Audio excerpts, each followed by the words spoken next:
A show more valuable than toilet paper. The Nice Guys on Business. Strike that. A show less valuable than toilet paper. Used toilet paper.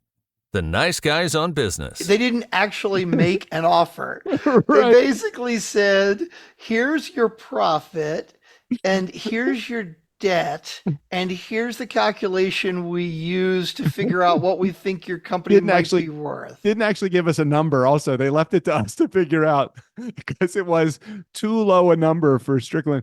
Is there, you know what? They have the 7-figure buyout. This was the 1-figure buyout. When you decide to be something, you can be it. That's what they don't tell you in the church.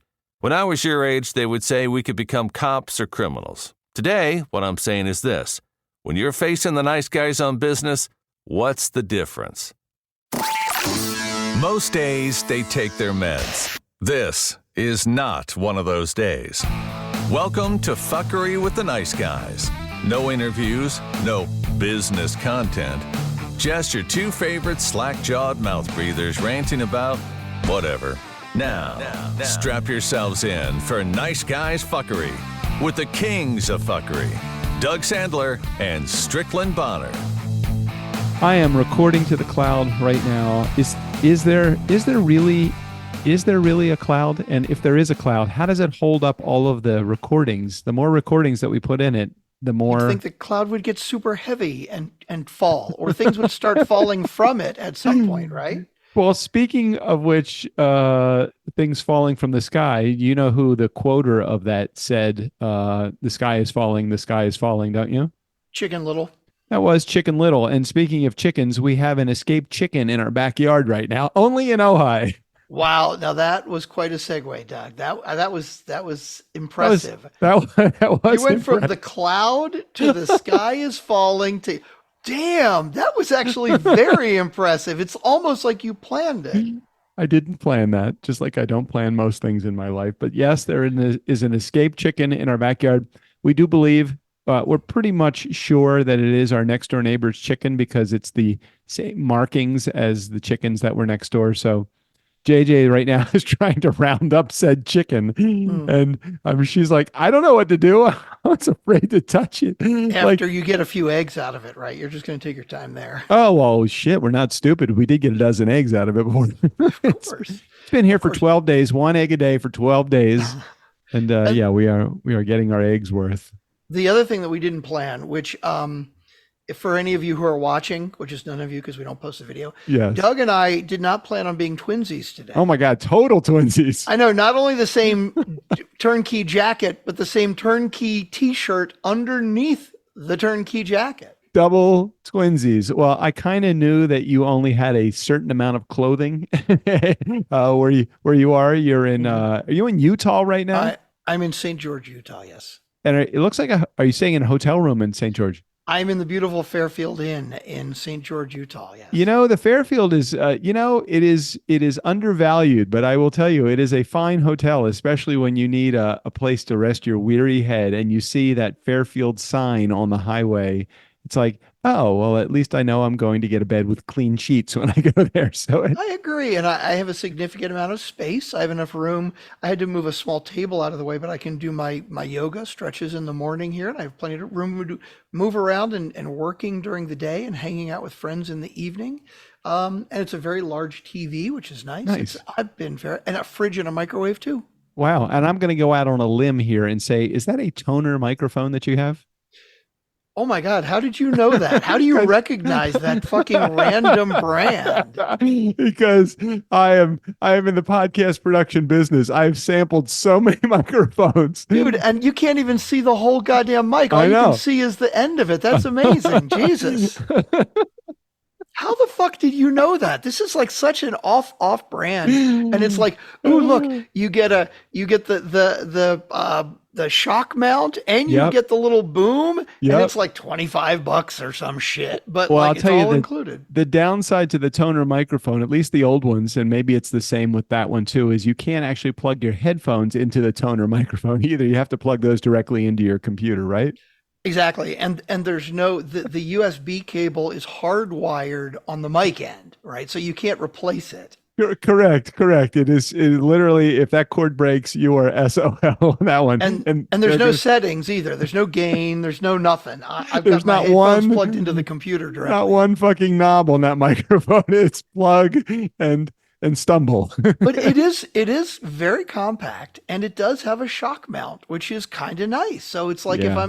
I could put it right on the table, and it's not so bad. I mean, I'll see what the sound quality is like. I did a test recording earlier, and it sounded quiet, but the quality sounded good.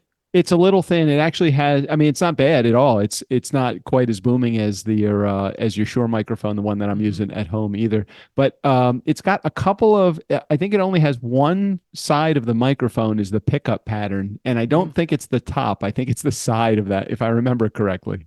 Now that's really funny because I got the directions Yeah. and it didn't say anything about the pickup pattern. Here, I can like turn it around and you can tell me go. Okay, so now that's the now, Yeah, now I'm that's- talking to the back of the Yeah, that's bad. That's You don't definitely think it's bad. not the side, it's not like here, right? That's really bad. It's definitely, and I'm not supposed to talk into the end of it like this, right? You know what I love about everything that you just did? You go through the same exercise that I go through with every one of my clients that's a newbie to podcasting. And with each one of those steps, it takes me about 20 minutes to explain. Okay, now go on the top of the microphone. Okay. Right. And they're like, what? Hold it down. You know, it's like, What's the top? It all looks the same to me. What's the top? What's the God. bottom? Yeah. So we have one client in particular. You know who the client is. Won't mention any names. We'll protect the innocent, protect the guilty. But they ship microphones to each and every one of their guests that are on the show, which is a wonderful thing. The challenge is, and it's an inexpensive microphone, but it's got a couple of like features. Like it has an echo feature, and the echo feature, the factory default is usually like halfway. So just it's trying to explain. All right, it's the third knob, the one on the bottom, and then they're holding the microphone upside down, so they don't know what the bottom is. And I'm like, could you look at the pictures? One of the pictures it says echo. That's the one. Yeah, because when people first come on, I mean, this company must send microphones out to like Steve Perry, right? It sounds like you're at a Coliseum and a Journey concert. Highway run under the midnight sun. It's unbelievable. And, You know what's great about that microphone you're using right now? Actually, when you sat back, it was the same exact level. You know what's funny as shit? When I tested it, I did the same goddamn thing, and I thought it was a mistake. Like, I was like, okay, I hit record, and I'm like, okay, now I'm back here just to see how far away I am, and now I'm going to get up really close. And I was like, that sounds the fucking same. Am I using the right mic? I mean, I like that, so that way I can kind of back off back here, and it doesn't sound any different. But I don't know how it fucking does it. It's like magic and shit, right? Like a $25 microphone, and it's magic. And we tell people on their Yeti, no, get closer. No, closer. No.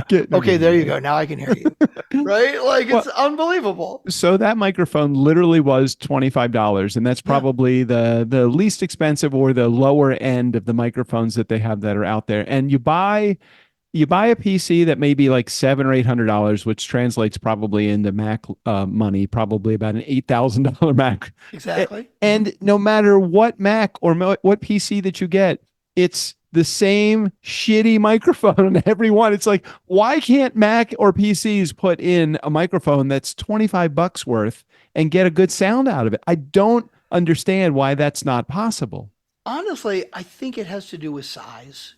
I really do. Because obviously they build the microphone into the computer, and I'm guessing the mic is probably, like, I've got my laptop, right? I'm guessing my built-in mic is probably near my camera, not in the body. And obviously it's very thin, but this is kind of a cool mic, right? Like, I'm standing a good almost a foot away, and it sounds pretty clean, right? Yeah, and let me go a foot away and you'll hear the difference.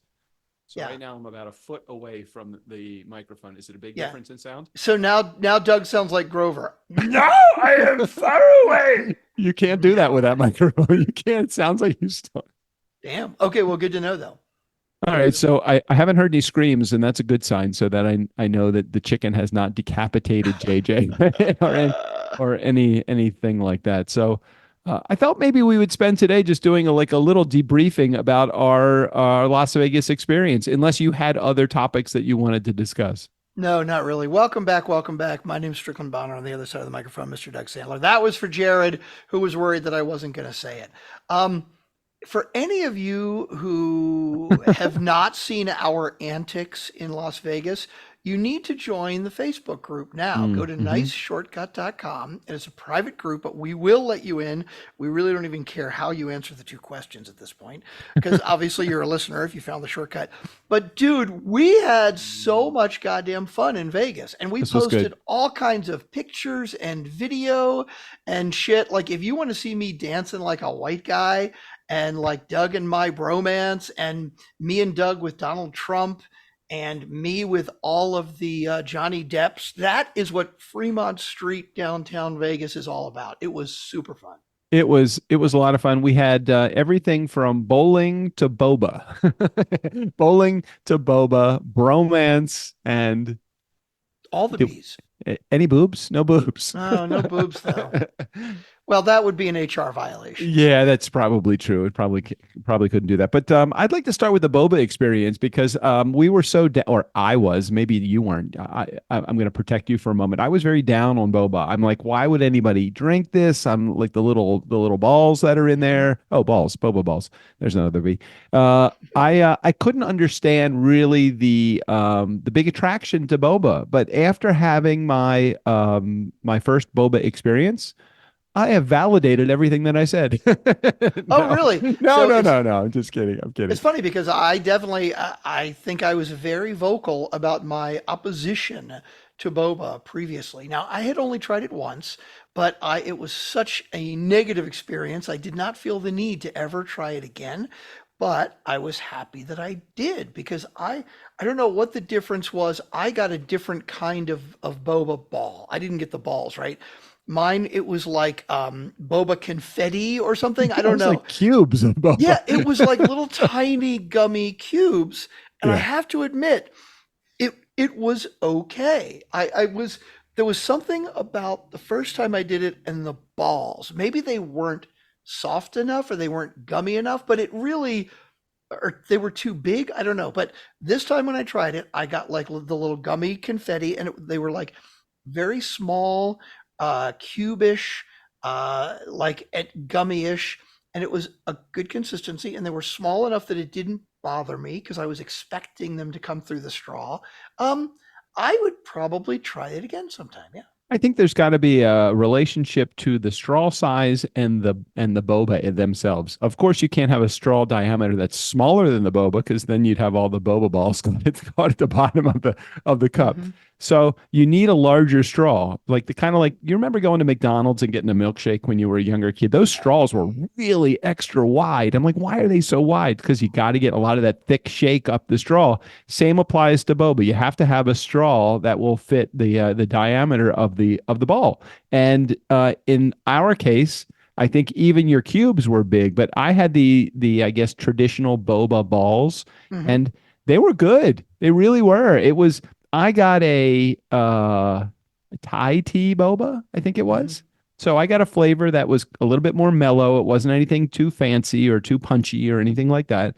But I enjoyed it. I would go for a boba all all by myself next time. I shared JJ's.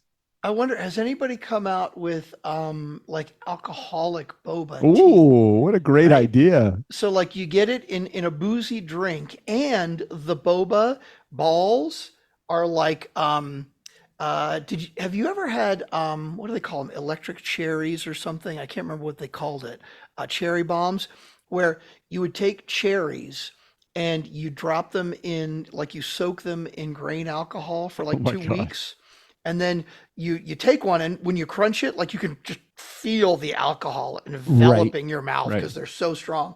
You could do that like with the boba balls, but just not quite as strong. That would be really Well, interesting. and we could come up with a bunch of different names. Now, we are going to copyright these. So if you're listening to this, this is copyrighted material. You cannot use this. If you do, we're going to file an injunction. You'll no longer be able to use that. But like boozba or Boozba. or bobooze, I think it's a Boba good one. booze. Boba booze. Boba bubba. Boba booze. But I think it's a great idea. You know, you could have like you could have the mixer be the drink, and then the booze be in the boba. And so if you wanted, let's say, oh geez, I came up with a whole line of boba drinks. Like you have your Moscow Mule boba, where it's the ginger beer in the ginger beer is the drink, and then the vodka or is in is in the bobas. boba. It's in the boba. Or you have a bloody boba. Bloody boba? Yeah, I like it. What's the one in Miami where you mash up the mint in it? Not a julep. You're talking about a mojito. Mojito. Yes, exactly. Mojito bobo. Oh man, an old-fashioned boba. Now all of a sudden, now we have brandy or whiskey or bourbon inside the boba themselves. Martini boba. This is an idea I could imagine a martini glass just filled with little boba balls. I like it. Or you know how you go to what's it called? Dippin' Dots. Oh yeah, Oh, Dippin' Boba. Just a whole boba, but alcoholic. I like it. Okay, we've got our idea. Strick and I we're always thinking of business ideas. We want out of the production business at some point in our life. It's not that we're not enjoying it. We do enjoy it, but it's like, okay, what's coming next in the line of business opportunities for us? And maybe it is something. I don't know. We talked about this a few episodes ago. I don't know that I'd ever do a food product. Just like too difficult. Just too much to deal with. And as a matter of fact, we did get an offer to sell recently. God. That's right. We got an offer to sell, but $12.75 each. It was just not enough. We needed pre-tax. a little bit more than that. Pre-tax. Pre-tax, yes. Yes, exactly. And you notice we didn't get a response from the email you sent back to I noticed that. Yes. I told them we thought their valuing of our company was slightly under what we wanted to get out of it. And thank you very much anyway, but never mind. Hey, if you could move the decimal point like 4 or 5 over to the right a little bit, we might be able to be in the starting point of negotiation. Yeah, exactly. I don't know about you, but I would have been a little bit hesitant to even make an offer, or to, what they did was kind of, it was protective of them. They just basically sent us the formula, the typical industry formula, and then gave us the number based upon the formula. And I'm like, right. They didn't actually make an offer. Right. They basically said, here's your profit and here's your debt, and here's the calculation we use to figure out what we think your company might be worth. Didn't actually give us a number. Also, they left it to us to figure out, because it was too low a number for Strickland. Is there, you know what? They have the 7-figure buyout. This was the 1-figure buyout. Yeah, we didn't. And 1 figure just to the left of the decimal point also. Mm-hmm. wasn't quite working for us. The way that I even looked at it is like, wait, hold on a second. What you're telling me basically is you're giving me a 2-month runway to find something else, because that's about all they were giving us in income. Mm-hmm. Although, I don't know if you've gotten your W-2 from Turnkey yet this year. I believe I have. Yeah, because I sent you yours. We did okay. Yes, no, I'm quite happy. I'm a little bit upset because I know that I'm going to owe a lot this year to the IRS, but that is okay. I don't know about that though. Okay. That's the whole point of a W-2, is that they take it as you're going along. Well, fortunately, I had a nice conversation today with Peter Marciano Jr. He wrote the tax resolution playbook, and the number 1 episode in the 9 that he has created was the episode called penalties. and so it was like 10-1 in how many downloads that he got. Wow. Most of those downloads came from this one episode. So I said, hey, Peter, let's put together another. He had done this previously with another production company. And I said, hey, this one looks pretty popular based upon the hosting that we are doing for you. Let's cut another episode just on that topic of penalties. So today we spent about 40 minutes talking about penalties. I just sent them all over to you. It's a really interesting episode, and it's completely brought to you by the wonder of Chat GPT. Okay. I love that. I love So that. he basically said, "Well, what questions would you ask me?" And I'm like, "Okay, let me go to ChatGPT. What questions would I want to know about IRS penalties to ask my tax specialist?" And basically, it gave me 10 questions, and I asked those questions, and we had a great conversation. And I related to so many of the things because there have been so many topics or so many instances where I've had that same exact question that I wanted to know the answer to from a tax preparer. So he did a really good job. So yeah, let's get And right it's on that. getting into that time of the year for, taxes to be done again. Oh my gosh, the timing is perfect. So if we can get that episode out in the next few weeks, that would be good. It should be pretty easy, with the exception of me stumbling over his Marciano last name at the Mm. beginning. It was a pretty clean episode. And he's a really easy guy to talk to too. I was a little intimidated by his tax wisdom, but but he wasn't the IRS, which was very fortunate. Like, hey Peter, how much can you get away with when it comes to talking to the IRS? Speaking of, I'd like to ask a question I'm to ready. anybody out there who Oh, knows more about taxes than we do. Now, mm, we have accountants deal with this, but I asked the accountant last mm, year a mm-hmm. question about this, and I didn't particularly like the answer. Um, I'm not saying that he's wrong or lying. I just didn't like the answer. Um, What's the question? so we have to pay Yeah. tax, Hmm. a California tax. Right. Now, he's asking about what was our sales revenue in California. Now, that should be defined as services or products that were delivered to California. So I asked him the question. Now, our company currently, Turnkey Productions, is, I believe, currently based in Maryland. It's either Maryland or I thought it was Texas. I Texas. don't know. I let the damn accountants I figure let that them shit. handle it all. Right. I The got it. lawyers. But what I do know is the company is not based in California. Correct. So why do we have to do sales in California? I'm thinking it has something to do with you living in California, That's what I perhaps. thought too. And he said, no, California. So the question is, any company selling any product or any service to anyone in California, they all have to pay this tax? None of the other states are requesting this? Yeah, and then I would think if other states were requesting it, would we have to do like a Michigan return or like is it a Right. special return, or is it just, hey, California is asking the question, what monies have been paid to is it if you're providing services to a client that is paying you from California? Right. Exactly. That's my understanding. Hmm. No idea. It doesn't make any sense. So if we both, you lived in Texas, I live in Maryland, would this still apply? That's what I'm trying to find out. That's what I don't, that it doesn't make sense to me. And according to our accountant, who again, I believe I would just like a second opinion because I don't like his answer. If you were not living in California, we would still be having to pay this. California would still request this. Like, how does California even know who the fuck we are? I mean, come on. Well, it's interesting. You could probably ask Peter Marciano. He That would have probably been a good knows. question for you to I ask him. didn't know. I didn't know that was an outstanding question. I should have said before I cut this episode today. I'm like, Strickland, do you have any questions that you want to know about the IRS or their tax codes? Because he apparently is a tax resolution specialist. I love that. So we could tell California basically, hey, none of our clients actually live in California. So we did not deliver any services in California at all. So we owe you nothing. We could just tell them that, couldn't we? Well, what is again a very interesting proposition that you have sent my way, a grasshopper.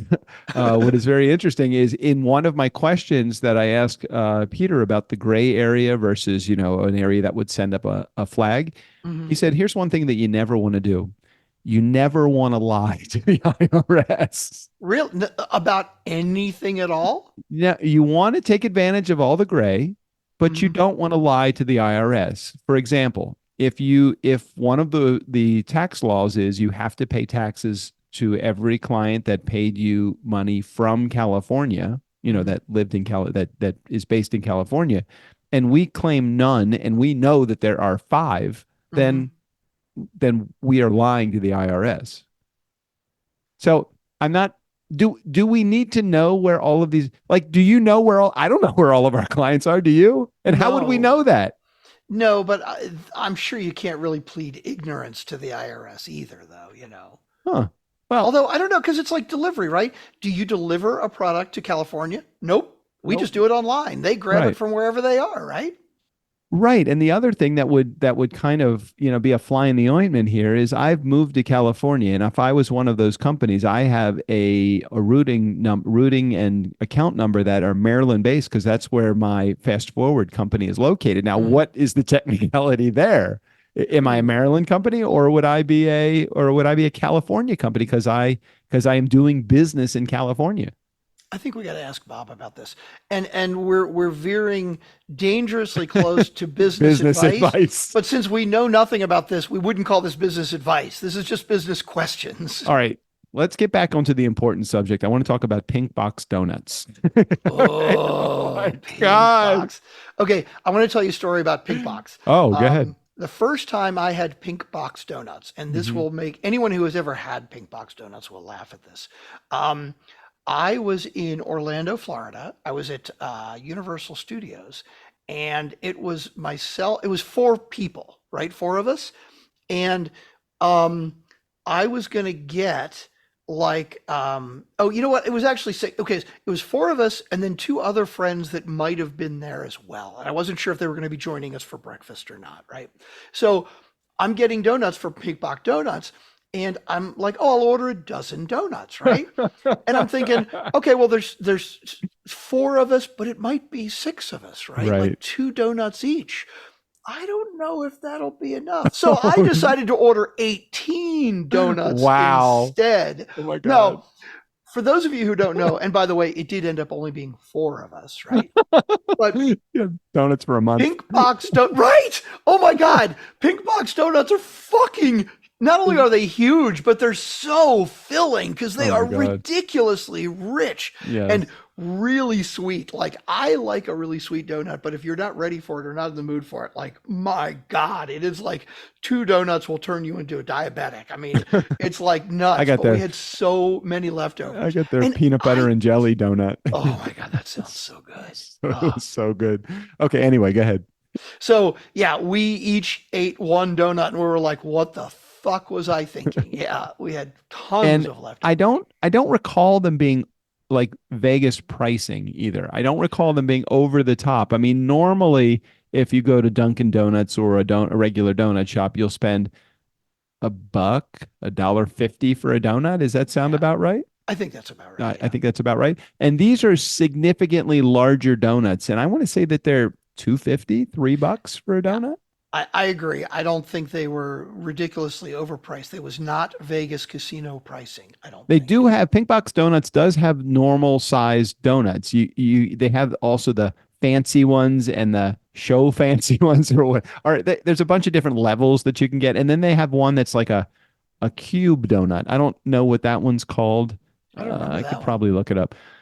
Just go to pinkboxdonuts.com. Hold on a second. Let me tell you what the donuts are, and we'll move on from It Pink was really tasty. That was Box very unique, and I Donuts. Here liked we go. them a lot. It was definitely tasty. Okay, so Pink Box Donuts, the Love Bug.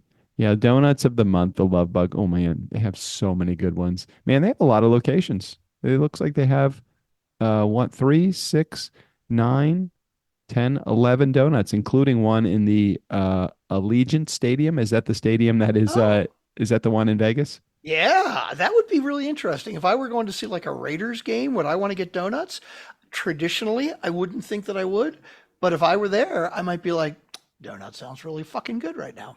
So they have the classic 13, which is an assorted variety of them. They have the holiday donuts, which are crazy. They have the holiday donuts, the OG classics, which are like the glazed and the brown The sugar donuts, regular and yeah. Then standardish they have the donuts. Goodfellas donuts, and then they have the fancy pantsy donuts, which are like the glazed pink velvet cake topped with buttercream frosting and pink velvet cake crumble, like that one. Oh God, now I'm getting And hungry. then beyond that one, they have the dough crow, which is like these giant square donuts, glazed croissant donut, maple frosted croissant donut topped with bacon.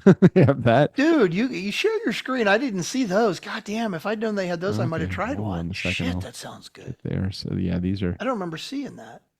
these are the I Whoa, remember. dough crow. Oh, like a donut mixed with a croissant I or with a guess I guess Then Oh my the God, that show looks. offs like this one, the chocolate butter cup, Oh chocolate my frosted shell filled with creamy peanut butter, chocolate chips, chocolate filling topped with chocolate chips and drizzled with peanut butter.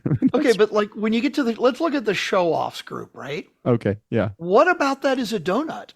Like they're not even a donut anymore. I mean, not that It's I'm just complaining, it's but just this huge slab of goodness. yeah. Then they have, which is surprising, they have the vegan donut. What? Chocoholic, vegan chocolate frosted vanilla chocolate chip cake topped with chocolate chips. Wow, that looks good. Oh, and then they have the Pee-wees, which are the like the Dunkin' Munchkins. Yeah, fuck that. These So are they have all of these. So I think this is the one that I got, the Love My PB&J glazed mhm. raised shell filled with house-made raspberry jelly and topped with creamy peanut butter, vanilla cake crumble, and a drop of jelly. My mouth just got really watering I know. I'm looking at these and it looks freaking amazing. when I was saying that. They were super good. Hmm. But for me, not quite as good. I mean, this is good dessert, but Al Antica was the first meal that we had when we were Hmm. there. Now, what was your feeling about the Italy based panini sandwiches? Okay, I don't want to upset anybody No, here, don't upset anybody. but I I thought they were good, but it I wouldn't go out of my way to get them. The bread was very interesting, but it was a little it's a little weird because it's like a little kind of crunchy, Too crunchy for you. salty. Yeah, yeah, too crunchy for me. I'm very much a texture guy when I'm eating, and like if I'm eating a sandwich, if the bread is crunchy, like if it's crunchy because it's hot and toasted, I'm okay with that. But if it's not hot and toasted, I want it to just melt in my mouth. I don't want it to crunch. Well, what if it's called something other than a sandwich then?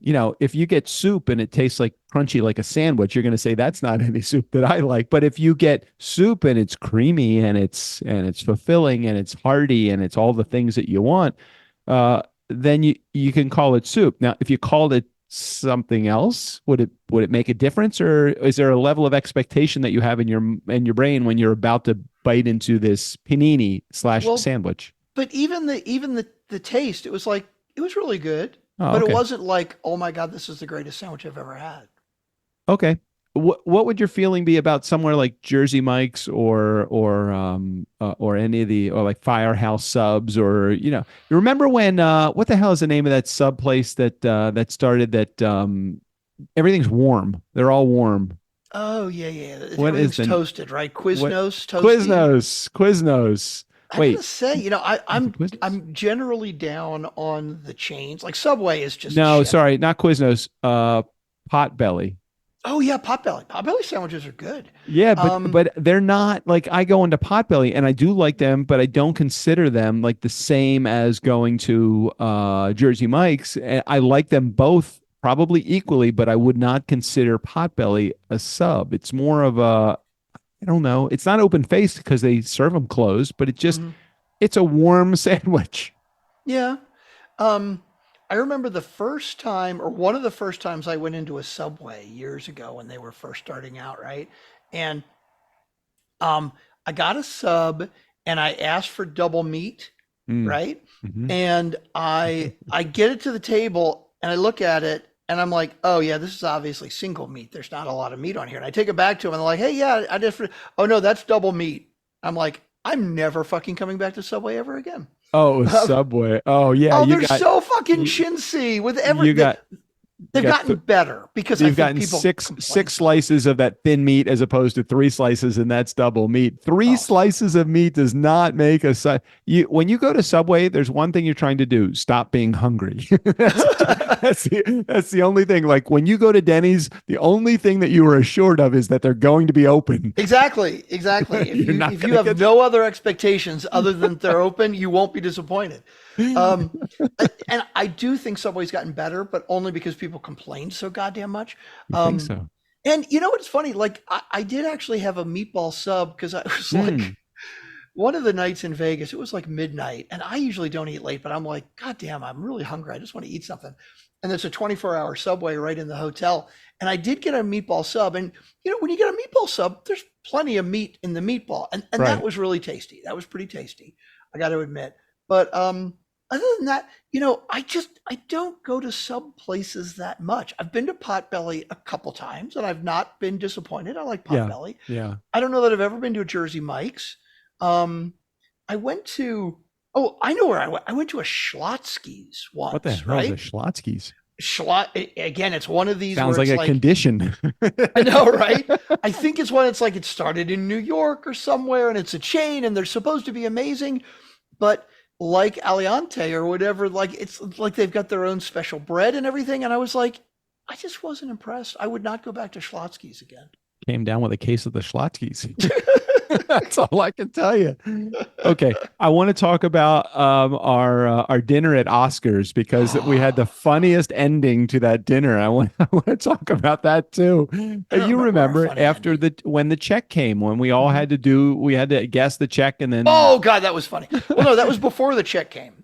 Well, right, before it came, but what we had to do in order to make it happen. Oh, that was great. Oh my God, that was so fucking worth it. Okay. All right, so share your experience. So we're at Oscars, and there were 8 of us, and I was thinking it was going to be like 9 or 10. And JJ brought a couple of bottles of her wine, which was great. And they charged us a corkage fee, which is not uncommon at a restaurant. Totally understandable. Yep. Because, wine can be very expensive. And last year, oh my God, I think we had 11 last year, maybe 12 people. Yeah. And we spent before tip, I think we were at like $2,200 or so. We were a lot. We spent a lot, right? That's a lot of money. That's because of your seafood towers. We did. Oh my God, that's right. We got 2 seafood towers, and they were so good. 2 seafood towers, and we were having a debate last night. Was it a $250 to $400 or a $400 bottle of wine that we ordered? I think we bought a bottle of wine that was like $250. And people were ordering glasses of wine too. And of course, Vegas prices, glasses of wine can be $20, $25 a piece, right? Yeah.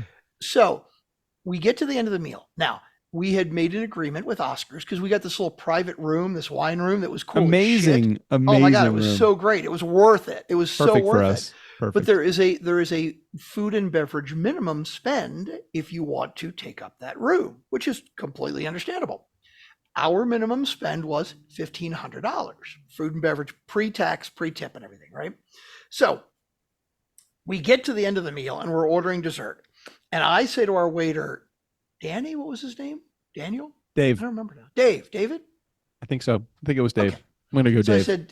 I said, Dave, I need a favor. Can you let us know how much we spent before we order dessert? Only because we know we have a $1,500 minimum spend, and we're totally fine with that. I'm concerned that we have not crossed that threshold yet. And if we haven't crossed that threshold, that may inform my decision as to what kind of dessert drink that I want to get. Because if we have crossed the threshold, I may get myself like a nice 12-year-old Macallan, which would be a $20 or maybe a $30 bottle, like a shot of scotch. Right. But if we are very short and we have to spend a lot more money, we may have to go find a really expensive shot of scotch or whiskey or something, because, we got to spend the money anyway, right? Right. So Dave is going to get it. And I say, and everybody's like, dude, are you crazy? And I'm telling them, we didn't do. I thought we did. We didn't do the towers, right? We didn't do seafood towers. I mean, we had appetizers, but we weren't crazy. And the wine, I didn't even know what the corkage fee was, but I was presuming we saved a lot of money by not ordering glasses of wine through them. Oh, totally. And most people at the table were like, no, dude, we got to be there or close. And I'm like, no, I don't think so. You all said, where do you think we are? And off the top of my head, I'm like, I think we're like around $1,200.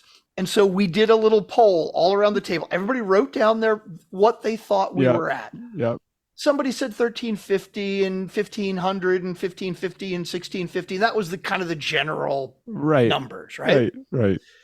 Dave comes back in and he's getting ready to like kind of whisper it in my ear. And I'm like, no, Dave, wait a minute. No, I need you to tell the whole table because we didn't have a bet on it. You know, we had like the gentleman's bet of who was going to be closest, right? And Dave said, okay, well, you're just above 1,200 right now. Oh my God. And it was the greatest. I was like, fucking, because a couple of people at the table, they were like doing math in their head. They're thinking, okay, and then carry the 4 and people came up with numbers like 1472, right? Like very specific. Nope, I got it right. That was pretty good. You were good. I mean, we all had nobody held back. Nobody held back at all with what they were going to get. Eat I mean, or I had drink.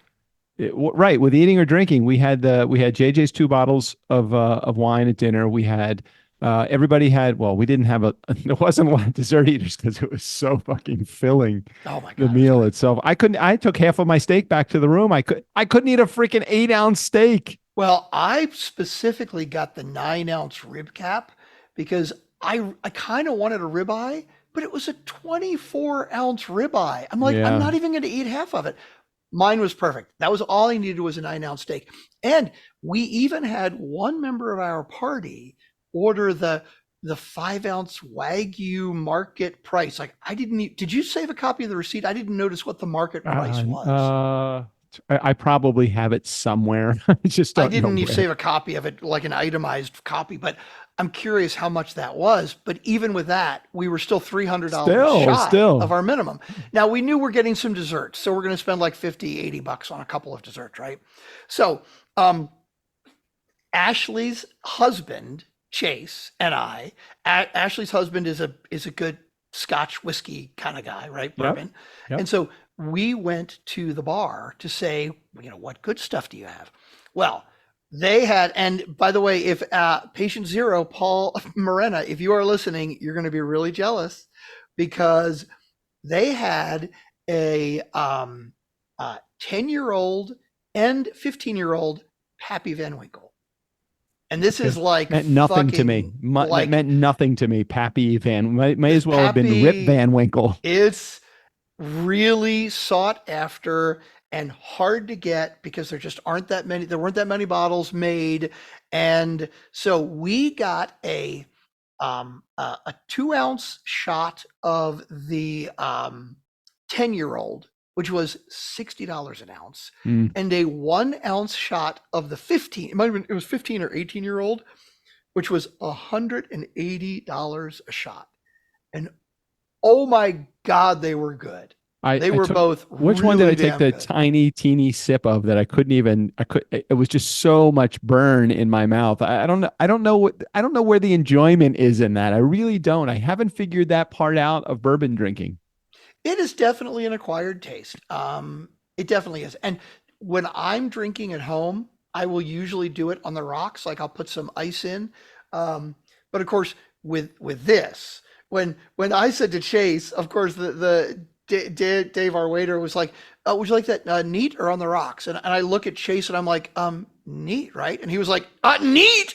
Like he basically, if I was getting ready to say on the rocks, he was going to slap me. Like, are you fucking kidding me? Why would you ruin? And he was 100% right. I agreed on it. It was fucking good shit. So we wrapped up dinner at Oscar's, and of course we still had much more fun and antics to go through in the course of our weekend. And the next day, I think it was the next day. Is that the day that we went to Hamburger Mary's?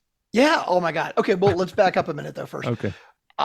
I didn't mention this at dinner because I was a little worried. I had a cup of coffee with like dessert at dinner because we started dinner at 6:30 and we left at 10 o'clock. So it was a very leisurely long dinner that we did. Right. I was dragging. Like I had a cup of coffee because I was like, it's our last night together. We want to go out on Fremont. We want to go dancing. I'm like, I'm going to be a fucking trooper. I'm going to rally, but oh my God, I don't know how long I'm going to last. I stayed out late. I want to let you know, I stayed out late. Well, and we got out there and we saw, the first band we saw was so 90s good. Station. They were all so good. And they were great. And then we saw Alter Ego, I think was the next one, and they were doing like a lot of hair metal 80s stuff. And dude, I got to tell you, I started seeing those bands and dancing, and I totally got a second wind. It was so much goddamn fun. We had a great time. And then we saw that band that was in like hair metal giants kind of band. They were just their big hair everywhere. And this guy was from I think Hawaii that was the lead singer, and it was just great. And then the guy with the teeth, I don't know, I saw his that teeth. was bad. And they played a Rush song too. That was good. All of the band. We saw 3 different bands. We were out till like 1 a.m. It was really fucking good. I was so glad we all went out. I'm curious. Typically, I don't want to get stuck on this point though, but what does a band like that make for a Saturday night, or do they have a contract for 6 months or so? Because they were good bands. I mean, that band shows up at my party. That is a party that's going to be happening. I totally agree. Most of those bands at Fremont, they do like a series, like they'll do, 3 nights or 4 nights, or they do every Saturday or other Saturday. I have no idea what they make though. I would be really curious to find out about that. Yeah, because it seems like that last band, they were coming from everywhere. We had one guy was from Hawaii, the other guy was from California, and I think we had another. Can't remember. It was like Michigan. Like, how do these guys even know each other? Well, I think they were originally from those areas, but it is mostly local bands. Every once in a while, they'll bring in guys from out of town that are cover bands, but more popular, like Yacht Rock or somebody, right. Or like Spandex Nation is one that is like they're all 80s cover band stuff, but they kind of tour everywhere. Well, you see these guys on the stage, and the only thing I can think for the first moment that I see them, like the last band, I don't remember the name, but their hair was all out to there, and they were, fashion is something that you can change up. You can disguise your fashion during the day, but how do they go out during the day? This guy's got big mutton chops. Yeah, it's like what it's like the Elvis impersonator that actually has the hair that's like Elvis. I'm like, there is no hiding that Monday through Friday. I mean, that is not just a Saturday night hair. That is a Monday through Friday hairdo. So then, and we've only got 15 minutes left before our meeting, but you're right. Then the next day, JJ suggested, and this was an amazing suggestion because we had so much fun, that we go to a drag brunch, which we went to at Hamburger Mary's. And oh my God, it was so much fun. So good. Even the food was really good. Yeah, I wasn't that hungry. I ate a little bit, but damn, the performers were so goddamn good. They were good. Well, I just kept thinking, I've been to Hamburger Mary's in West Hollywood, and while the community leans towards being okay for the drag world to come and enter its domain. I mean, I'm sure that's what the towns that they go to. But Vegas is a town on its own because Vegas, not only do those drag performers probably perform at Hamburger Mary's, there are so many other outlets, I would think, to be in a casino, to do an act, to do a show, anything, because it is entertainment. It is probably the entertainment capital of the world. So it was great. I like just the participatory, it's like nothing, you can't say anything wrong on the stage. It's like he was so, or she was so politically incorrect about everything that she was saying, but it was so perfect too. And you're in that environment, so everybody accepts it. And that is the terrific fun part about it. Well, the MC, she started out with something like, hey, by the way, if I say anything that offends anyone today, fuck off and leave. I don't give a fuck. Yeah, basically it was like that the entire time, and it was really good. Very much enjoyed the show. Yeah, super entertaining. Any other highlights? Much more adult oriented than say the drag queen book readings that they do at libraries. I mean, it's just so crazy that Republicans are like trying to ban that shit. Now, if I got to admit, if a Republican went to a drag show, like a drag brunch, and heard that kind of stuff, okay, I could hear how you'd be offended, but they don't let kids into fucking drag brunches like that, all right? That is very true. Yeah. Anyway, let's not get political because we only have 15 minutes and we have 3 voicemails. Oh, okay. Last comment. I'm going to say one word, another B word, bingo.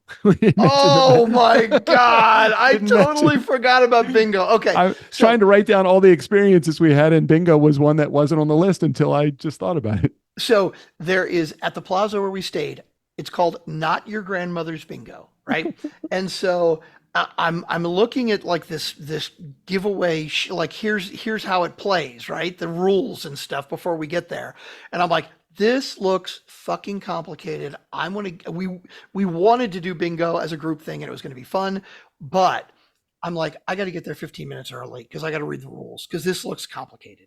Lines and strips and like the daubers and all the other shit. And I'm like, I'm never going to be able to follow this. I need to know the rules. So I get there and I'm nervous. I almost didn't go because there's so many fucking rules. Right. And I tell her that. I'm like, I have no idea what I'm doing. How am I going to keep up? And she says, it's all electronic. And I went, Brr? And she said, well, it's $3 more. I think you can do card versions. Who the fuck wants to do cards? Right. And she says for $3, it was some minimal amount of money. It was like $56 for a whole bunch of cards and an extra $2 or $3 for the electronic version. She said, you enter this code in at the place where you sit. There's like, screens everywhere, every place you sit, and it does it all for you. Perfect. And because you're playing like 30 cards every goddamn game, right? Yep. And she said, if you are close, it will tell you how many you are away and which one you need to win. You don't even need to be close. It tells you, okay, you have 4 cards that are five slots away. 5 away. And if you win, it screams it on the screen. Winner! You are required to actually stand up and say bingo if you see the screen say winner. I said, I can do that. I can do. So the only word that you're allowed to actually exclaim there is the word bingo. They frown upon you having conversation. I don't know why. I know. We were like talking quietly, like during the game, and they kept saying, would you please keep down the chatter? And I'm like, why? We're not fucking doing anything. Like you just look at the screen. Who gives a shit, right? It's so funny. It's like, why it can actually be like silent bingo where everybody's got headphones on. You don't even need to listen. As long as you just see the things that come up, it's kind of like Keno. Whether you do or you don't, you still know if you win or you lose. Right. And I also loved it that, when the first game, somebody wins the first game, right? Everybody's clapping and yay, they confirm it, right? Like it's like 11 games, right? When you're into the 10th game and somebody wins the 10th game, oh my God, all of the applause was so fucking, it was like, hey, congratulations. It was so mad. Fucking so asshole. Mad. I haven't won a goddamn game. It was the rudest, funniest, it just got more and more polite as you went along and less enthusiastic. And you could just hear people under their breath going, fuck. I would absolutely, if I went back, I would play bingo more than once. I think the one, because it is, I can imagine a huge room filled with people. Now, wait a minute. That brings me to this other point, though. If there's more people, there's less opportunity for you to win, but the payouts are the same. Interesting and true. So I agree with you that I would go back again, but only because the bingo card that we bought included 2 free drinks. So I would be, true. At Vegas prices, that practically paid for bingo there. That is very, very true. Very true. All right, let's we'll put Vegas on the table for right now, and we'll come back to it, I'm sure, again in another episode. We have 3 voicemails and we got 9 minutes to play them. So do whatever you. It'd be weird too because I got to make sure all my settings are right. Looks like you did it right so far. Settings are because I've got it in my headphones and I don't have the mic. I will give you a thumbs up. I guess we're gonna find out. Yeah. Are you ready? Yes. Let's do it. I did share sound. So okay. Here we go. Let's try it. Oh, new device detected. Yeah, no shit. Okay. That's a good new sound. I know, right? We got a voicemail from Jared. I said a voicemail from Jared. You know a voicemail from Jared. Nobody else will call. We got a voicemail from Jared. Screw the rest of y'all. No, we got a team meeting to get to. That's all I got to say. No time for interruptions. Here we go. Hey, Doug, hey, Strick, Jared here. So We are starting off strong today, fellas. Not even 5 minutes in, and you already got me picking up the phone. You guys were talking about Strick. You sent an email about canceling the meeting and making it, in your mind the same time. Yeah, and I just didn't even. Same time that meeting would be, and in your email, you didn't say any of that stuff, and dude, you sound like me. My wife tells me all the time, you did not tell me. And I'm like, I know I told you. I told you the details. I gave you these specifics. And then the more I think about it, the more I'm thinking, I think maybe I had that conversation in my head where I'm like, I need to tell her this. And I mentioned something, and I get sidetracked, and I don't actually tell her. So you need to learn something from this whole interaction, Strick, and that is, if you don't use an email, you can stick to your guns and be like, no, man, I told you. Exactly. If it's just a message, you can fight that. You can die on that hill if you want to. There's no evidence. But you give evidence, man. You gave evidence. All right, fellas. Appreciate you. Love the show. Can't wait to hear more. Next time I confirm, I'm going to be calling you, Doug. I will not email at all. Yes. I'm going to send up a smoke signal. Exactly. Yeah, because you can't call. Well, you can't. Well, you could. You can't text message because that's evidence. Right. But a Exactly. Phone call isn't. Mm-hmm. Okay. Yeah. Yeah. Hey, Doug, Strick here. Voicemail number 2. So you guys are talking about this bucket calendar, and I had to point something out to you guys. You're like, don't tell February, Doug. You're telling Strick, don't tell us what February is. Maybe we can make this like a monthly thing, and you can do it at the first episode of the month. And I hate to break it to you, but the episode I'm listening to is the first episode of February. Oh, shit. So you should have done February to maintain. I have to do that So next once week. again, not even a day in, a day in, and you've already fucked up your schedule. I expect nothing less. All right, guys. Appreciate the show. Good resist. And enjoy today. So, all right, thanks. Not only is he 100% right, but this will be our next episode for February. And I don't have the calendar with me, so we can't even do it now.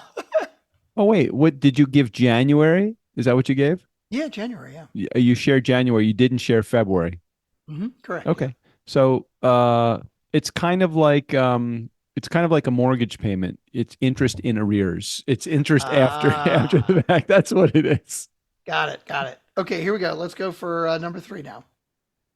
I know Emily doesn't need me to interpret for her, but it's just another opportunity for me to point out you guys need to take the time to listen carefully to what dear Emily says. True. This is Erica. In her last message to you, after you guys were talking about the daily and how the guy says a lot, then Emily left you a message and she said, wow, I'll have to watch that on my own podcast. What she meant was she'll have to watch that she doesn't say that when she does her own interviews. Mm-hmm. Not that she'll have to go back and watch the daily. I don't know if that makes any sense to you, but I just thought I'd chime in. Anyway, what can I say? Sometimes I'm a pain in the ass and I just have to point shit out. All right, love you, love the show. And Emily, I hear you. Bye. No, she's right. I think she was not saying I'll have to go back and listen to the daily and hear if Michael Barbaro is doing that and I never noticed it before. I do agree. I think she was saying I will have to keep an eye on that from my own. And everybody, trust me, I've done a lot of editing. Everybody has their thing that they do over and over as their pause, and they don't realize it until they hear themselves do it. Doug used to be, and it was always with you, and you've gotten tons better now. But yes, wow, I did not even know that. Yeah.